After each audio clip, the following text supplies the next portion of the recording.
Hello everyone, welcome to the show. In our previous episode, we talked about different types of forces. Today we are going to discuss about Newton's first law of motion and inertia. We have observed that if we put an object in motion, it comes in a state of rest. But if we put any object in the state of rest, it remains in that state. For example, if we throw a ball upward or roll it on the ground, it will ultimately come to rest.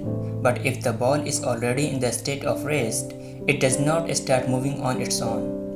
In our previous episode, we discussed that every object tends to stay in its state until an external force compels to change the state. So, how this ball is changing its state of motion on its own?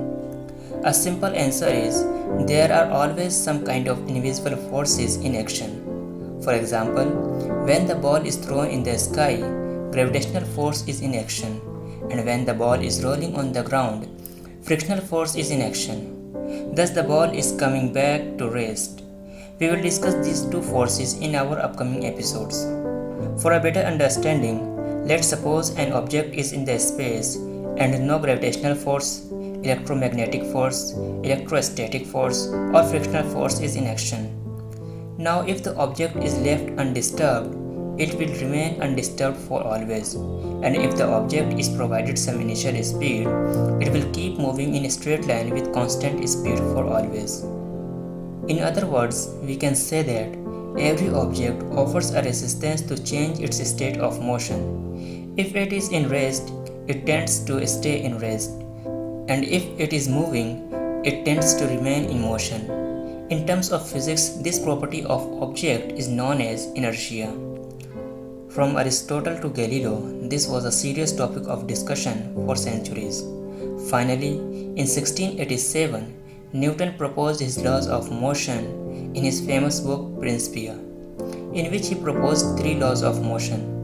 First law of motion is known as law of inertia.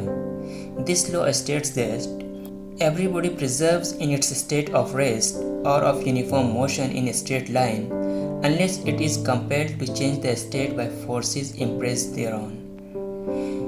There are lots of daily life examples explained on the basis of this law, like traveling in bus and car, carom coins, cleaning clothes by shaking in the air, etc. So this is enough about first law of motion for now. In our next episode, we will discuss second law of motion. For more information about this or any episode of the series, check out the blog. Link is in the description. We have additional contents for the readings and transcripts of every show.